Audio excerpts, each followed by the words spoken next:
Muy buenas tardes, amigos televidentes. En el día de hoy vamos a dar inicio a una sesión que tendremos cada 15 días los viernes, donde hablaremos de la actualidad en salud y de la problemática de salud bajo las diferentes áreas, como son el área de la seguridad social, con sus tres pilares: riesgos laborales, pensiones, seguro familiar de salud. También hablaremos de la estructura del Sistema Nacional de Salud y las nuevas leyes que establecen las separaciones de las funciones y de prevención de accidentes. Ese interés nuestro que cada viernes tener un invitado o nosotros mismos tratar uno de estos temas de interés para la sociedad dominicana en la dirección de prevenir la ocurrencia de accidentes tanto de trabajo como de tránsito, y prevenir las enfermedades crónicas emergentes, porque uno de los problemas fundamentales hoy día en la salud pública es la prevención primaria de todas estas enfermedades que al final del día van a aumentar la carga, el gasto en salud del país. Entonces hoy día ha ocurrido, pasamos a comentar la actualidad del día de hoy. Hoy día el Ministerio de Salud y el Gobierno Central han organizado una gran jornada para educar a la población a la detección y de los criaderos de mosquitos. En ese sentido, una campaña muy amplia que es visita casa por casa, entregándole formularios, entregándole brochuras, afiches, para que las personas aprendan a identificar los criaderos de mosquitos. ¿Qué ocurre? Que hay una percepción a veces un poco errada de una parte de la población de que piensa que los servidores públicos van a ir a recogerle su basura en su patio.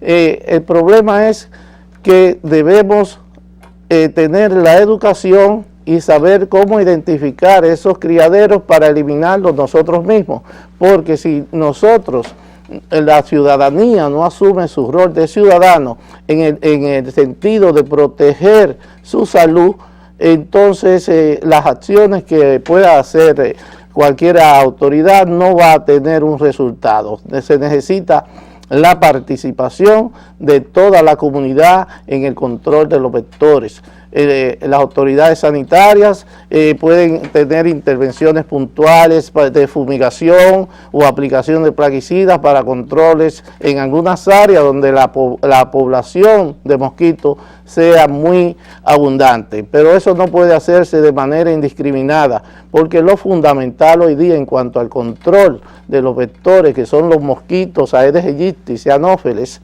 se requiere un control primario en evitar las fuentes donde estos insectos se reproducen.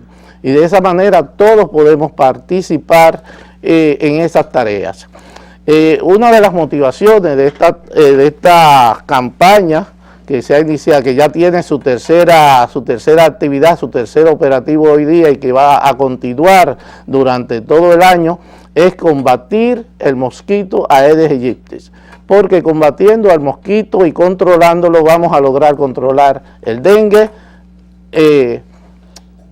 vamos a controlar la Zika y vamos a controlar también otras enfermedades transmitidas por vectores. Y controlamos el mosquito, también podemos controlar la malaria. La fiebre amarilla no la tenemos, pero podemos controlar a través de los mosquitos, del control de los mosquitos, enfermedades que pueden ser transmisiones parasitarias, como ocurre en algunas regiones del país. Entonces es fundamental que toda la población se integre en el control y la destrucción de estos criaderos de mosquitos.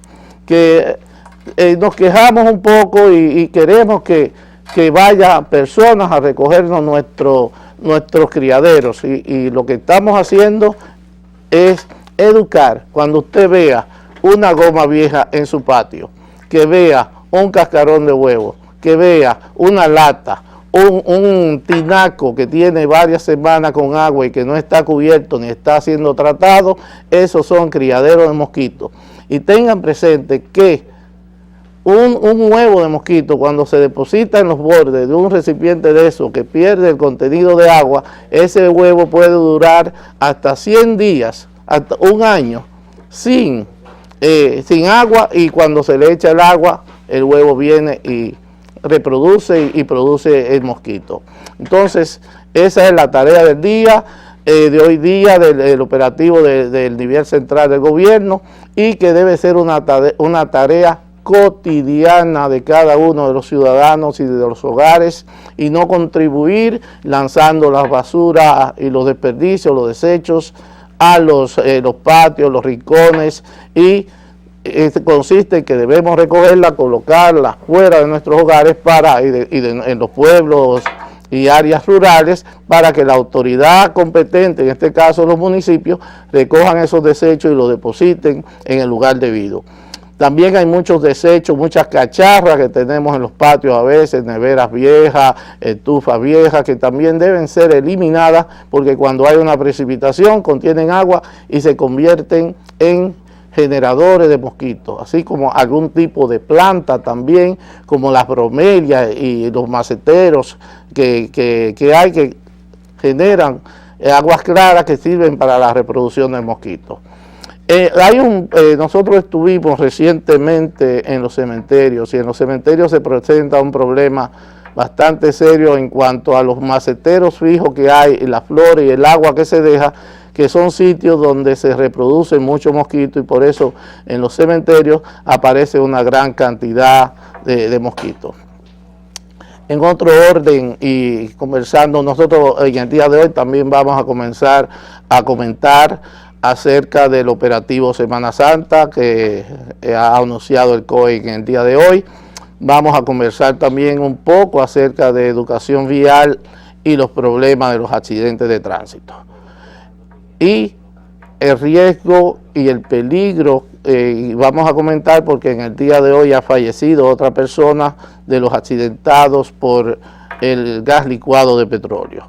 Entonces, un problema muy serio que debe continuarse trabajando de manera continua, porque en los últimos 2 meses han ocurrido alrededor de 15 fallecimientos por problemas de accidentes con GLP.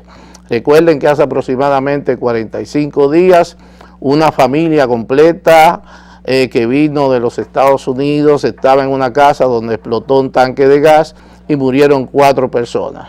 Luego creo que en Santiago ocurrió un accidente en un automóvil que murieron 3 personas. Y los accidentes que ocurrieron en el área de Los Ríos y del área de la zona oriental de la capital. Nosotros debemos todos hacer en nuestros hogares, en nuestras industrias, un análisis de riesgo y consultar con especialistas en el área de los combustibles, principalmente en este caso del gas licuado de petróleo, que es un elemento sumamente fundamental para la vida diaria, para cocinar y para mover los vehículos y plantas a nivel nacional. Pero debemos hacer un análisis, ver cuándo el regulador está bueno, cuándo la manguera está buena, no hacer maniobras indebidas. Nosotros hemos visto cantidad de vehículos de motor que no tienen un equipo de gas propano adecuado y que andan en las calles y a veces arrojan desde el peligro de explosión o de incendio, también arrojan la cantidad del olor, de la contaminación atmosférica al interior del vehículo, y usted cuando se desmonta tiene una sensación de una percepción en la ropa de olores a GLP. Entonces, debemos hacer ese análisis de riesgo cuando las mangueras están malas, cuando el regulador está malo, cuando hay un escape, debemos estar atentos. Y hay prácticas que a veces decimos, o sea, se dice de hace tiempo que la necesidad tiene cara de hereje. Se ha visto, nosotros tenemos referencia, por ejemplo, personas que andan en un carro público con un tanque de 50 o 25 galones en el baúl, que llegan a su casa y desmontan el tanque, cocinan, conectan su estufa, luego que cocinan, vuelven y la conectan. Y ese tipo de intercambio diario 1 o 2 veces al día puede conducir a fallas en los niveles de regulación y de seguridad que pueden conducir a accidentes.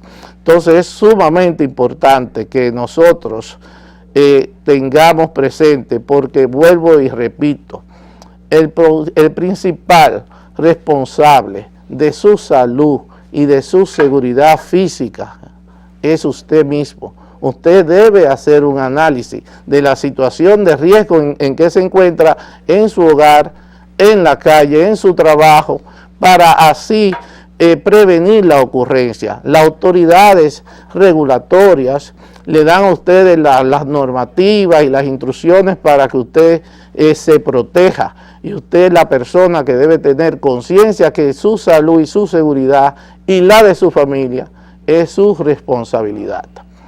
Por otro orden, en otro orden de ideas, la salud ha tenido algunos cambios y hemos visto en estos días cómo ha habido un movimiento de huelga del Colegio Médico en reclamación de muchas reivindicaciones, muchas de ellas justas, todas son justas y debe entrarse en un sentido de la negociación de las autoridades, una negociación sincera de las autoridades y el gremio y el grupo de los profesionales para llegar a las decisiones que sean favorables para la sociedad, para los médicos y fundamentalmente para los pacientes dominicanos. Entonces, tenemos también que en el problema de los accidentes de tránsito, vamos a hablar un poquito de los accidentes de tránsito porque en la República Dominicana tenemos una epidemia que para nosotros y para la mayoría de las personas que trabajan en planificación y organización de servicios de la salud es la mayor epidemia de la República Dominicana en términos de morbilidad, o sea, de enfermedad y de mortalidad. Alrededor de 2.500 personas, entre 2.500 y 3.000 personas mueren anualmente en nuestro país por accidentes de tránsito. Cada accidente de tránsito puede dejar entre 5 y 6 personas con algún tipo de discapacidad motora, visual, que puede afectar el desempeño de esa persona en el resto de su vida, como la pérdida de la visión, la pérdida de la locomoción, y esto representa una carga de enfermedad para la economía dominicana y la economía de los países de alrededor de un 4% del Producto Interno Bruto, sin contar lo que son la pérdida de la calidad de vida de la persona. En ese sentido, debemos ser conscientes de que conducir un vehículo de motor es una gran responsabilidad. Nosotros debemos ser responsables desde el medio que contratamos en ocasiones para que un chofer lleve a nuestros niños al colegio. Hacemos un contrato, pagamos X cantidad de dinero para que lo lleve y lo busque, pero nosotros cuando establecemos ese contrato con esa persona, ese proveedor de ese servicio que es transporte escolar, debemos verificar si esa persona mínimo tiene su licencia de conducir al día. 2, si ese vehículo tiene un seguro de vida, para una póliza para los pasajeros. 3, si ese vehículo está en condiciones de poder circular en la vía pública, si tiene sus gomas en buen estado, si tiene sus frenos en buen estado, si tiene su sistema de iluminación en buen estado. Y todo esto que estamos diciendo es válido ahora y siempre, pero fundamentalmente en estos días de Semana Santa, cuando la gente sale, que debe hacer una inspección de su vehículo también. Entonces, seguimos con el transporte escolar, ver cuál es la calidad del neumático de la goma que tiene ese vehículo. Segundo, ¿quién verifica la aptitud a conducir un vehículo de motor de esa persona? Sus niveles de salud mental, sus niveles de que puede estar expuesto o consumir algún tipo de sustancia mientras está trabajando. si está bajo los efectos del alcohol o de algún medicamento que le produzca sueño o de alguna sustancia narcótica. Entonces, eso es una gran responsabilidad que la sociedad dominicana y nuestras instituciones han demostrado poco desarrollo institucional y poca autoridad para imponer una normativa correcta por parte de esos proveedores que proteja la salud de todos los dominicanos. Entonces eso es fundamental, que nosotros comencemos a regular y nos pongamos un poco de lado el problema de que somos padres de familia, andamos trabajando y tenemos que trabajar con lo que tenemos.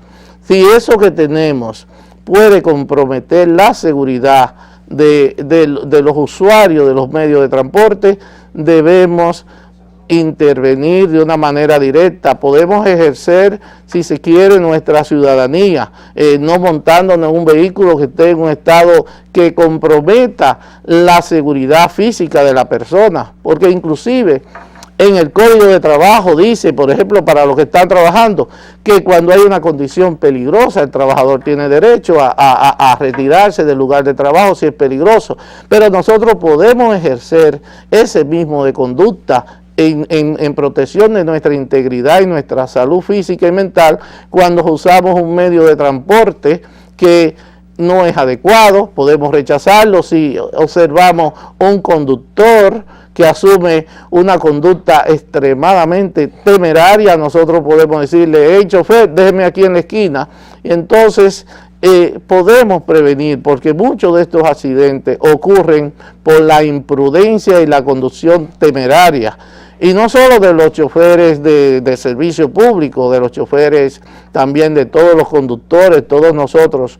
Cuando nos suena el teléfono móvil en el carro, pensamos que es una llamada urgente y tenemos como una conducta obsesivo-compulsiva de responder esa llamada. Entonces, si somos así un poco obsesivo-compulsivos, apaguemos el teléfono mientras estemos conduciendo y luego recogemos la llamada, porque hoy día está altamente demostrado que una de las causas de los accidentes en la ciudad y en la carretera es la distracción que tiene el conductor cuando está chequeando un teléfono móvil o cuando está teniendo una conversación que no pone una debida atención a la carretera, cuando no conoce la carretera, cuando no conoce cuáles son las condiciones de esa carretera, cuando llueve o cuando está oscureciendo. Entonces las personas, y sobre todo, no consumir alcohol mientras se conduce un vehículo de motor.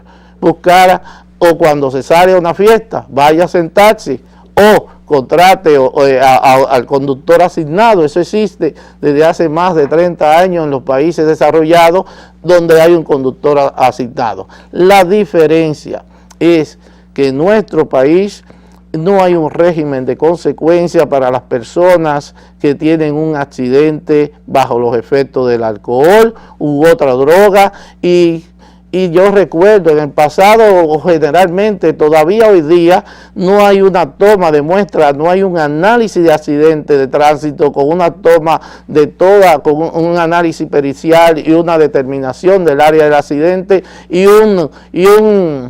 una detección, un análisis de alcohol y droga en sangre de esa persona que está involucrada en ese accidente, con una cadena de custodia adecuada que garantice que esa muestra corresponde a una realidad y que tiene una cadena de custodia, y eso ya en el tribunal va a servir como un elemento de consideración de la pena que pueda tener la persona. ¿Qué ocurre? La persona tiene un accidente, lo internan en una clínica, le ponen un suero, lo desintoxican y cuando va la autoridad a evaluar, que dijeron que lo vieron borracho, que no podía caminar, a los 3 días ya él está completamente bien porque ya le pusieron su suero y eliminó la sustancia. Entonces eso es importante. Nuestro país debe continuar desarrollando todo el sistema de protección de la sociedad. Con el sistema 911 se ha avanzado muchísimo, muchísimo se ha avanzado. Yo estuve en la carretera y vi un vehículo, se llamó y a los 5 minutos ya llegó la ayuda. Y entonces eso ha mejorado y bastante, pero lo fundamental, eso son medidas paliativas, son medidas para evitar el escalamiento, la agravación y la muerte de heridos que puedan ser salvados y que puedan ser tratados quirúrgicamente o controlados su hemorragia. Nosotros debemos ser los principales actores desde el punto de vista de la prevención. Vamos a una pausa y continuamos más adelante.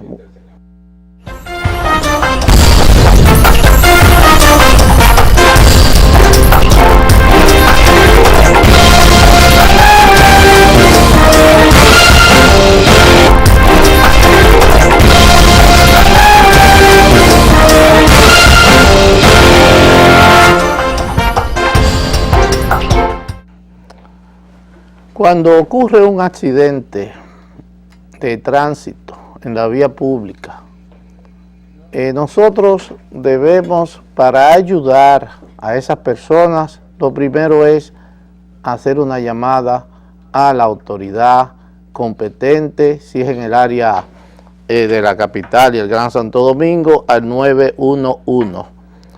Y si vamos a intervenir porque está en un área de difícil acceso, o está en el interior o en una provincia muy lejana, debemos hacer todo lo posible por llamar a la autoridad local. Si vamos a intervenir, entonces debemos hacer un análisis de riesgo, una evaluación del lugar del accidente.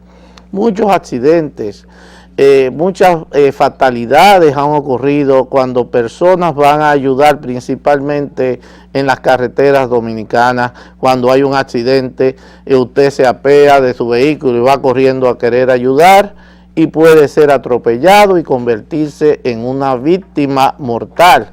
Y uno de los principios que hay en la atención de primeros auxilios es de que la persona que va a ayudar debe hacer todo lo posible por no convertirse en víctima.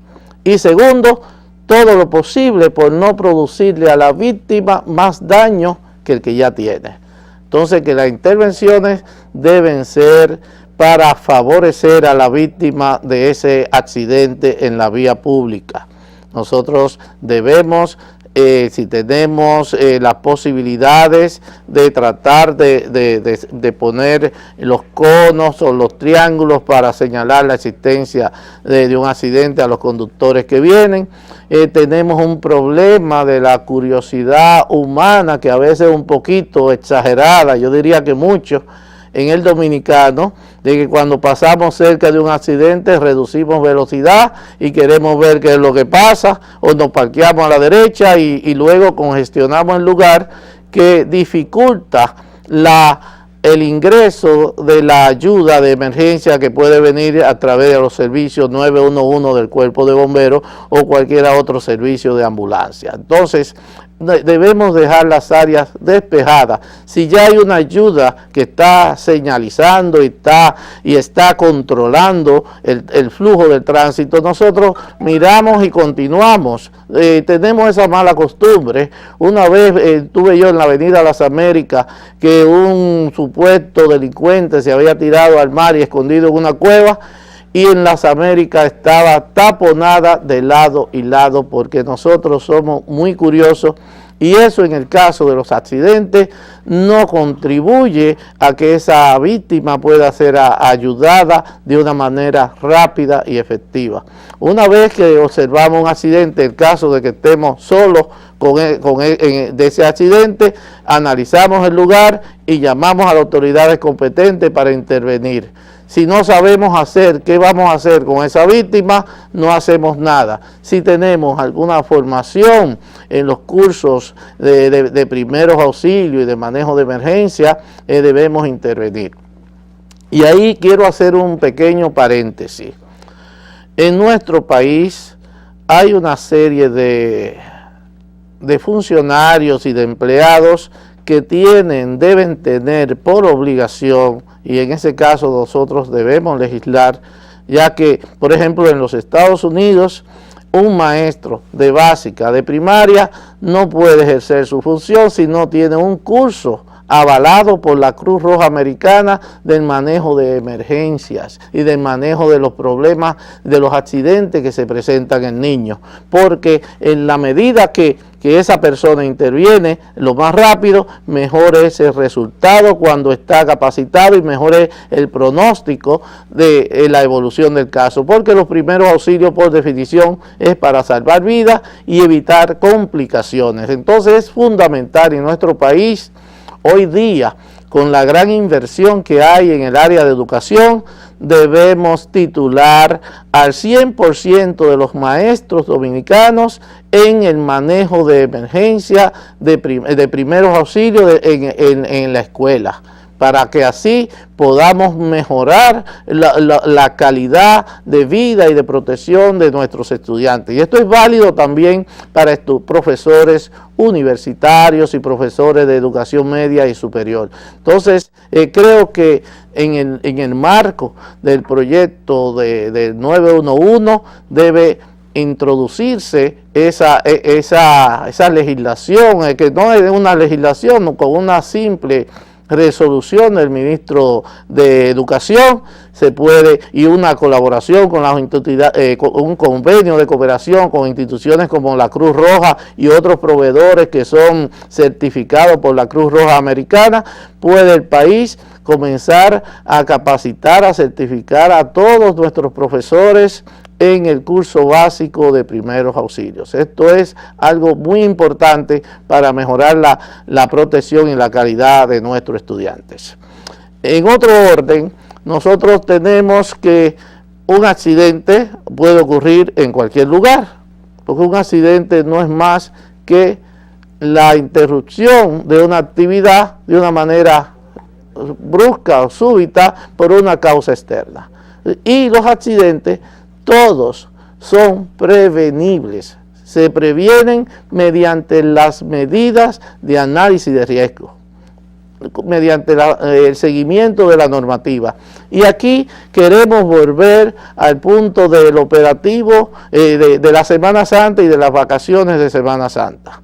Nosotros andamos en carreteras, andamos en montañas, vamos a cuevas, vamos a la playa y a veces alquilamos cabañas, hoteles en la montaña que no conocemos. Cuando uno llega a un lugar que no conoce, lo mejor, tanto ya sea en el campo como en un hotel, lo que debemos hacer es hacer un análisis de riesgo, un análisis de situación, de ver cuáles son, si tenemos niños, de ver cuáles son los potenciales riesgos que hay para esos niños.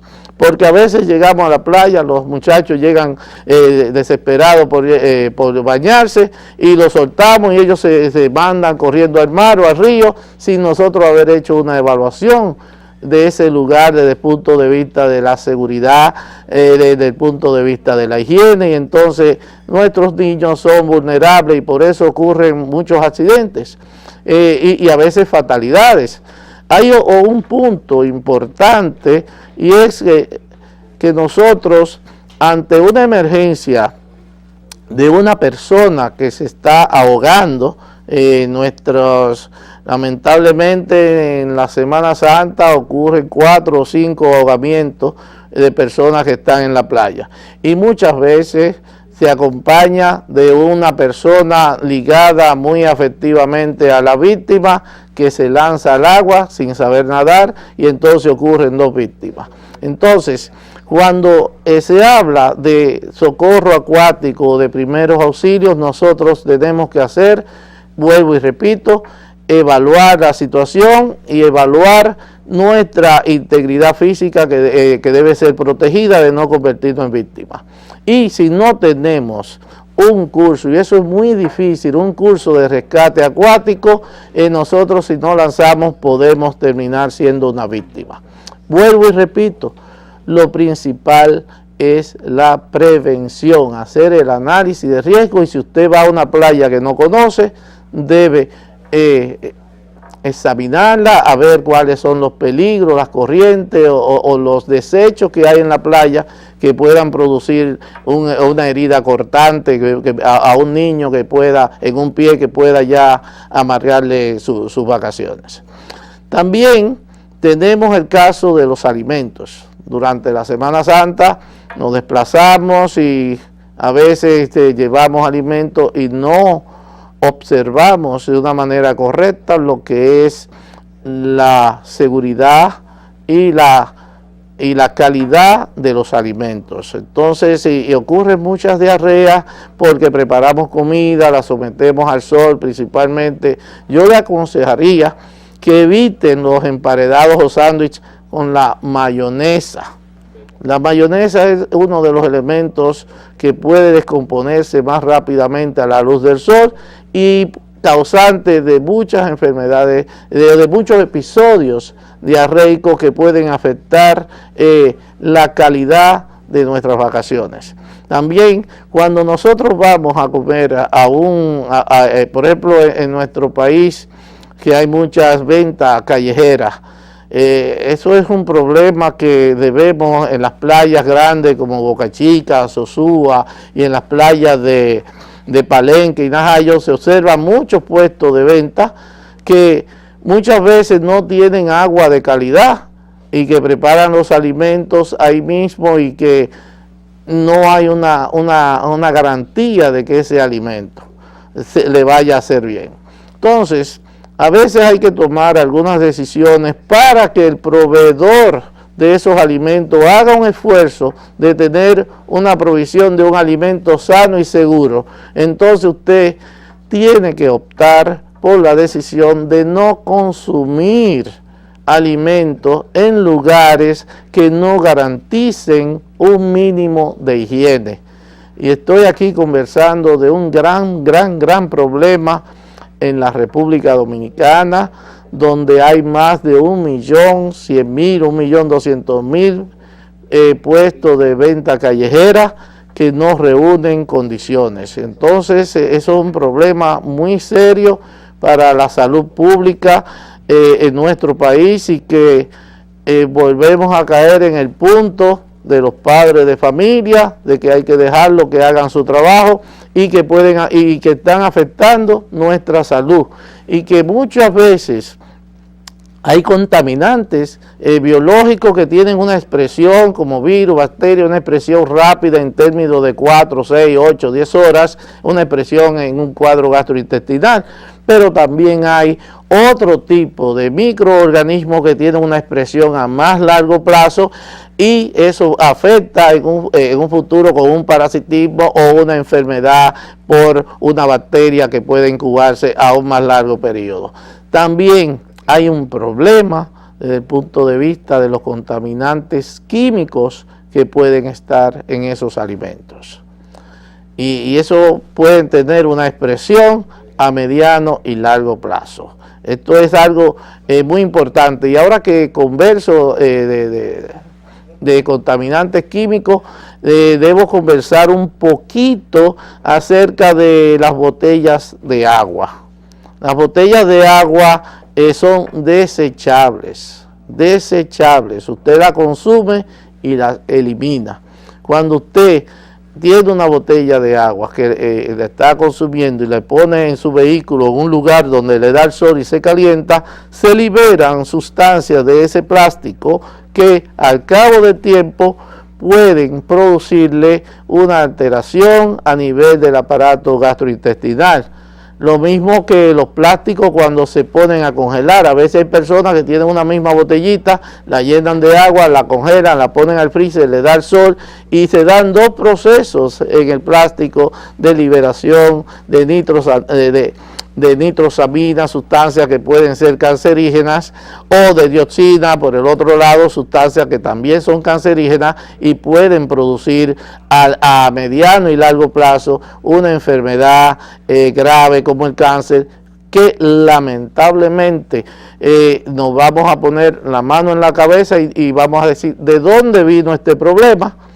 Porque no tenemos los elementos epidemiológicos de multicausalidad para determinar cuándo fue que nos expusimos a ese agente y cuándo se comenzó a expresar la enfermedad. O sea que hoy día el problema de la contaminación de alimentos o con el consumo de agua en condición inadecuada es un problema de salud pública, y la contaminación hídrica por mala calidad de las aguas es otro problema fundamental que nos va a mantener bregando con el cólera y otras diarreas durante muchos años, hasta que nosotros no mejoremos el sistema de manejo de las aguas servidas con plantas de tratamiento, y tengamos la provisión suficiente de cloro y que llegue agua de calidad a todas las poblaciones. Esto es un problema de lucha contra la pobreza que hay que encaminarlo y avanzarlo para lograr una mejor salud para nuestro pueblo. Muchas gracias y hasta la próxima.